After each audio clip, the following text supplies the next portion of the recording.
Good morning. Mike Mazzalongo here for BibleTalk.tv. In the summer of 1992, I watched a girl from Oklahoma, Shannon Miller, rise to the lead in the individual gymnastics competition at the Olympics and then win her medals. They interviewed her coach and they did a story on his coaching career and style. As I watched her performance and his coaching from the sidelines, I noticed one very important thing that he continually did for her and her teammates. He kept them focused on what they were doing. He continued to talk to them from the sidelines, shout encouragement, clap his hands, but what he was really doing was helping them to tune out the noise and music coming from the other events, eliminating distraction from the applause and cheers of the crowd, and help them focus in on what they had come there to do. This is usually the secret of success in any sport or enterprise, focusing on what you are doing. Keep your eye on the ball is what good instructors and batting coaches teach their players. Keep your eye on that margin of profit, businessmen are told. Learn to find and keep your finger on the pulse is the main instruction given to those who are learning CPR. In Colossians chapter 3, verses 1 to 4, Paul, a spiritual coach, tells us what we as Christians need to focus on. He writes, "Therefore, if you have been raised up with Christ, keep seeking the things above, where Christ is, seated at the right hand of God. Set your mind on the things above, not on things that are on earth, for you have died and your life is hidden with Christ in God. When Christ, who is our life, is revealed, then you also will be revealed with him in glory." Basically, Paul is saying that if you are a Christian, you are going to go to heaven. So, keep your eye focused there.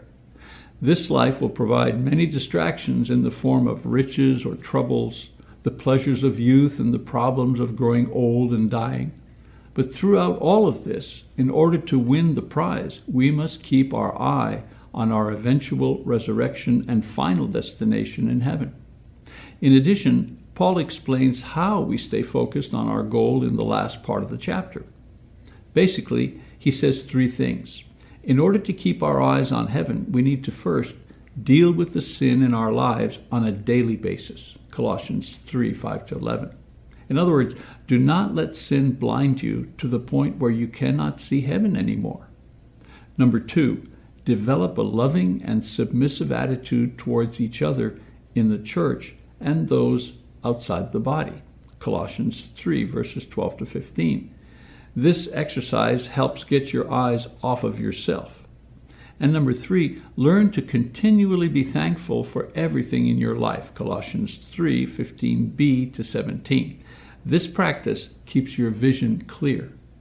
In the end, Shannon Miller won, and I felt a surge of pride every time they mentioned her name and her hometown on international television.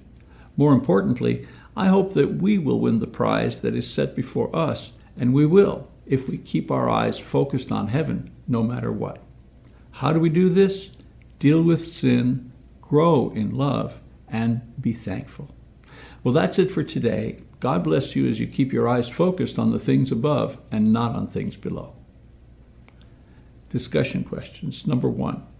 What do you do differently when you need to focus? How could you improve?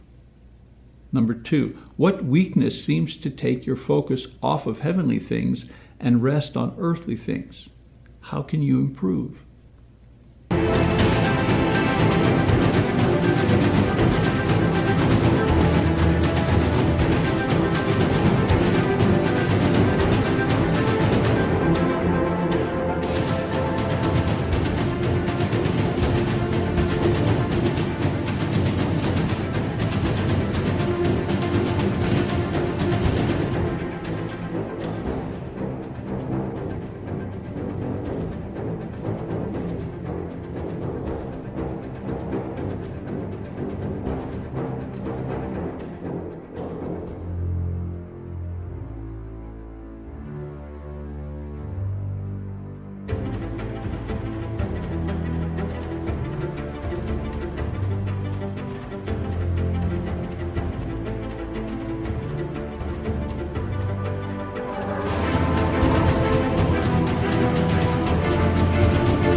3.